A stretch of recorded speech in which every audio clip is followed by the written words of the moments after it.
Light का जाना अरमान ने माना अपशगुन। शादी के बीच कृष्ण ने दिया तान्या को तलाक। दादीसा की नजर को विद्या ने बताया बुरी नजर और अभीरा ने किया अपनी मां अक्षरा को याद।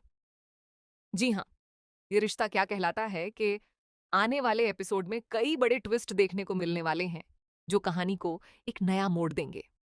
शादी के माहौल के बीच जहां हर तरफ खुशियां और जश्न का माहौल है, वहीं अरमान के मन में एक डर देखने को मिलता है।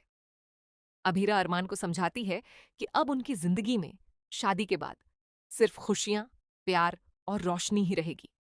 दोनों अपनी नई शुरुआत को लेकर काफी खुश होते हैं, लेकिन तभी अचानक से घर की लाइट चली जाती है। जैसे ही अंधेरा होता है, अरमान इसे एक अपशगुन मान लेता है। अरमान कहता है कि शायद ये कोई अच्छा संकेत नहीं है।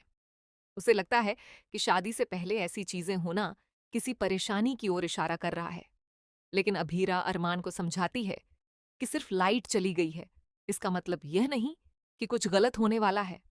वह अरमान से कहती है कि हमें अपनी खुशियों पर ध्यान देना चाहिए और छोटी छोटी बातों से डरना नहीं चाहिए। अभीरा का भरोसा देखकर अरमान भी थोड़ा शांत हो जाता है। वहीं दूसरी तरफ कहानी में एक बड़ा बदलाव देखने को मिलता है। जहां अरमान और अभीरा की शादी की रस्में चल रही हैं, वहीं कृष्ण और तान्या की जिंदगी में बड़ा फैसला सामने आता है। कृष्ण, जो पहले तान्या को तलाक देने के लिए बिल्कुल तैयार नहीं था, अब अचानक अपना फैसला बदल देता है। उसे अपनी गलतियों का एहसास होता है और वह तान्या से कहता है कि वह बेहतर जिंदगी की हकदार है। इसी वजह से वह उसे तलाक देने का फैसला करता है। तान्या के लिए यह पल काफी भावुक होने वाला है, क्योंकि उसने जिस रिश्ते को बचाने की कोशिश की थी, अब वही रिश्ता खत्म हो रहा है। लेकिन कृष्ण को लगता है कि शायद यही दोनों के लिए सही फैसला है। वहीं घर में हल्दी की रस्म शुरू होती है। पूरा परिवार शादी की खुशियों में शामिल होता है। इसी दौरान दादी सा अरमान और अभीरा को देखकर कहती हैं कि उनकी जोड़ी को किसी की नजर न लगे।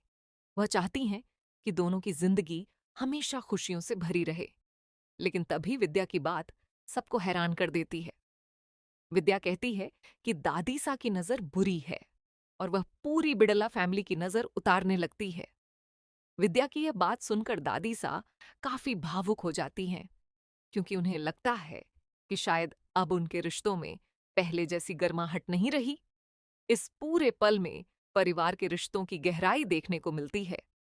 जहां एक तरफ शादी की खुशियां हैं, वहीं दूसरी तरफ पुराने रिश्तों की उलझनें भी सामने आ रही हैं। वहीं मेहंदी की रस्म के दौरान अभीरा को अपनी मां अक्षरा की याद आती है। वह अपनी मां के साथ बिताए हुए पलों को याद करती है और भावुक हो जाती है।